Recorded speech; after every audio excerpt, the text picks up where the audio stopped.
Touching Stars by Kodeake.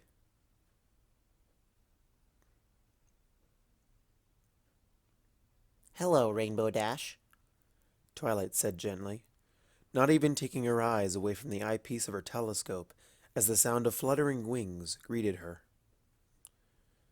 Rainbow touched down softly on the balcony of the Golden Oaks Library, smiling sheepishly to herself. "Hey, Twi. Back for another lecture, are we?"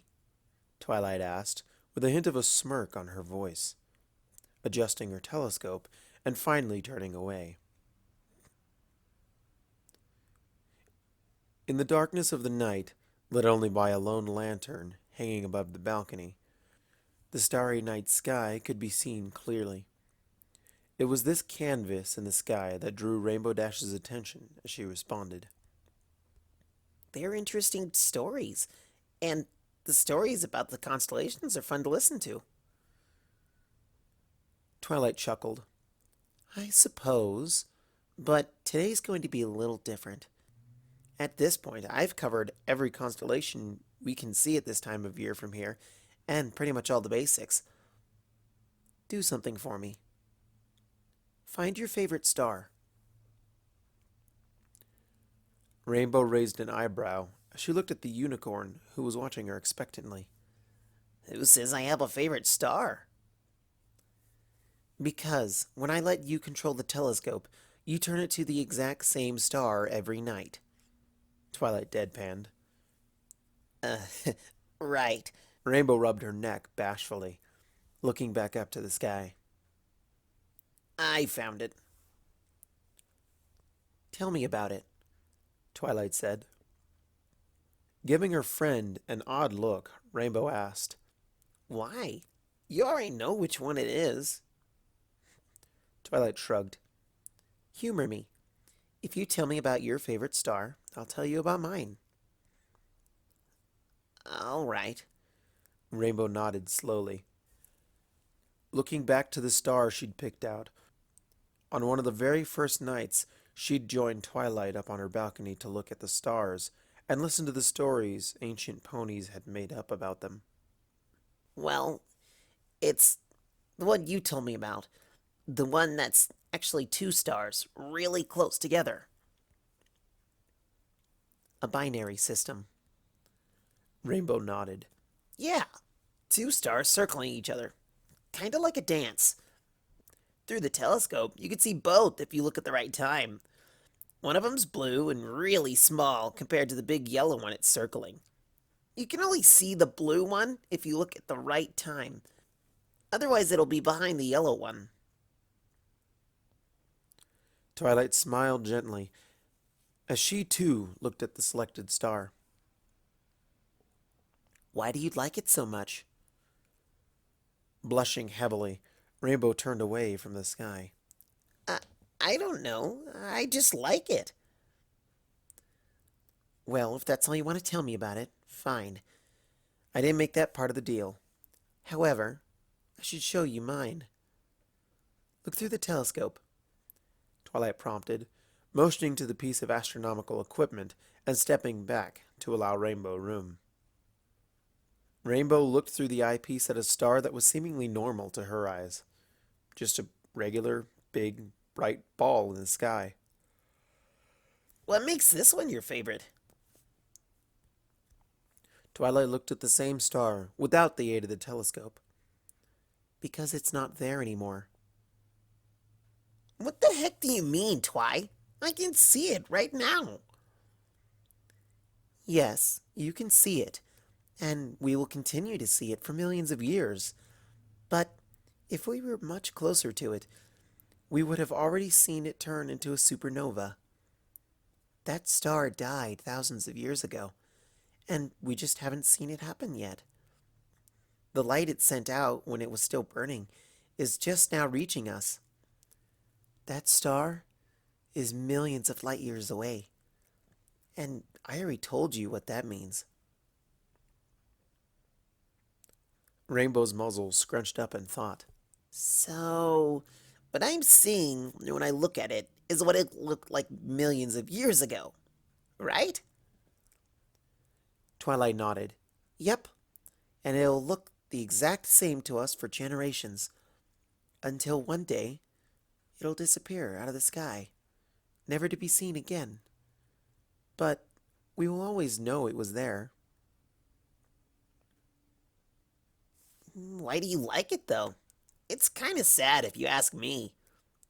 Rainbow noted, taking a step back from the telescope and looking expectantly at Twilight. You didn't tell me why you liked your star. Why should I tell you why I liked mine? Twilight teased, sticking out her tongue at the Pegasus. Looking up at the star she picked out, Rainbow sighed. If you tell me, I'll tell you. Promise? Twilight asked. Promise. Rainbow agreed with a small smile. Well, I guess I like it because it reminds me of a pony's life, and what I want my life to be like, She explained slowly. Rainbow quirked her head to the side. How do you mean? Think about it. That star was there for millions upon millions of years, bigger and brighter than our own sun. It's been shining down on us for generations. It's become part of multiple constellations across all kinds of civilizations, and has dozens of stories about it as a result. Then, one day, it did what stars do when they run out of fuel. It died. That supernova is nothing short of breathtaking, just like all the other nebula out there. However, even after it died, we ponies can still see it, shining brightly, high in the sky. Most of us don't even know it's dead now, and yet, we still see it. Still know it just as well as any of the other stars. And then, one day, it'll vanish from the sky. Those with high-powered telescopes will eventually be able to see the supernova it created. But for most ponies, it'll simply be gone. But every pony who's ever seen it will remember it. Even when all memory of it has faded from the sky, we ponies will have records of it. We'll have seen it, and the memory of it will live on for as long as ponies look to the stars. We all die one day. That's just part of life. But just like the star, we will be remembered. We will have lived and done things. We all shine just as bright, if not brighter, than that star. And when we die, we'll cause something even bigger than a supernova in the hearts of those close to us. And one day, when everyone who met us has passed on, our light will be gone, but the knowledge of us will remain forever. Our children's children's children, who may have never met us, will be alive because of us. There will always be records of our existence. We will never truly be forgotten as long as ponies walk the earth. We can all leave a legacy behind, just like that star, with all its stories and constellations. The balcony faded to silence as Twilight finished, both ponies looking up to the star in question. Finally, after an eternity of silence, Rainbow spoke. Wow, Twi. Not gonna lie, that's kinda depressing. Twilight rolled her eyes. I don't think so. The fact that we'll all leave something behind is a comforting thought to me. Rainbow looked between the sky and Twilight before shaking her head. Yeah, it's still kinda depressing. Whatever, Feather Brain. It's your turn. Twilight prompted, returning to her telescope and finding the star Rainbow had identified as her favorite. Taking a deep breath, Rainbow looked once at Twilight Before looking to the stars she'd looked at every night she came to this very balcony. Well, I guess I like it because it's comparable to how I feel. It was Twilight's turn to tilt her head in confusion. How so? Rainbow gave her most confident smile. One of them, the small one, is blue. The other one's yellow. I imagine that the bigger one is purple, and it mirrors how I feel every night I come here, and every time I'm around you. Rainbow? Circling around and around, She continued, ignoring Twilight's comment, as she started acting out what she was describing, walking in a wide circle around the unicorn. never getting any closer and never farther away. The ring started growing tighter as Rainbow walked faster. Being dragged in without the big star even noticing what it's doing, but always staying just out of reach. Rainbow's breath sped up as her heart beat faster and faster, blood rushing to her cheeks. What that smaller star wouldn't give to touch the big one, just once. Her circling stopped, and she ended, standing face to face with Twilight, mere inches separating them. Do you know why I came here that first night, all those months ago, and found you stargazing up here alone?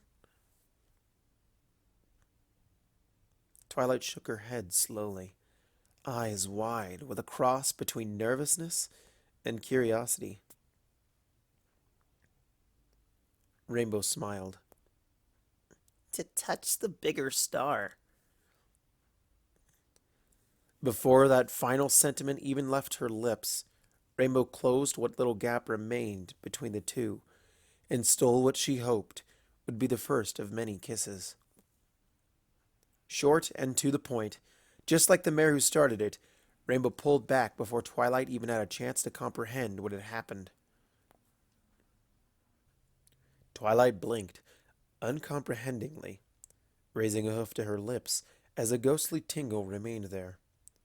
A physical memory of an event mere seconds ago. Time ticked by in silence, though to both mares each second felt more like an hour, and hours turned to days, and years, and eventually what seemed to be an eternity had passed. Why? Twilight whispered, finally lowering the hoof she'd forgotten she'd raised. Rainbow gave a small, shaky smile. Because you're you, and you can't do anything about it. Twilight returned a weak smile of her own. No, I suppose I can't. But I suppose if you want an actual answer. Rainbow trailed off, watching as Twilight nodded and motioned for her to explain. Because of the little things. Like your voice. I could listen to you ramble on and on about this, that, or the other thing, so long as I can hear your voice. Always listening, but never hearing a word you say, or that little sparkle you get in your eyes when some puzzle challenges you. That burning desire to prove that you can do it, just like how I can be when I do my flight routines. She smiled, looking back into her memories for examples of any one of the millions of reasons she could use to explain why. Because you never treated me like I'm stupid. Because you just laughed and try again when I don't get an explanation you gave. And because for the past 3 months, you've been teaching me about astronomy just because I asked you to. The big things, too, Rainbow added, now looking directly at Twilight instead of into her memories. The cute way you're looking at me right now, for instance. How you've never once put on an ounce of makeup, but still managed to be the most beautiful thing in the room. Twilight blushed bashfully, averting her eyes to the floor of the balcony. I'm not, really. And that right there! Rainbow insisted. It's like you're allergic to taking praise, even the stuff that's true. Well, because of all of you, Twilight. I like you because you're you. Twilight's blush could rival the sun for sheer intensity by the end of Rainbow's speech, and as the chilled night air faded once again into silence, she looked back up to see Rainbow blushing just as brightly. So, Rainbow started awkwardly, taking a step away and rubbing the back of her neck. yes or no? Smiling a little bit wider, Twilight turned to her telescope, walking over and looking through the lens. When she faced Rainbow again, her smile had grown even bigger. How about you take a look? Rainbow frowned, but when Twilight motioned eagerly towards the eyepiece, she obliged and leaned down to see what the unicorn wanted her to see. Through the telescope, magnified thousands of times, she could see the binary star system she had identified as her favorite. One large yellow star and one smaller blue one. If she didn't know they were in fact millions of kilometers apart, she could have sworn they were touching. I was thinking, Twilight started as a grin blossomed on Rainbow's face. did we go stargazing for our first date?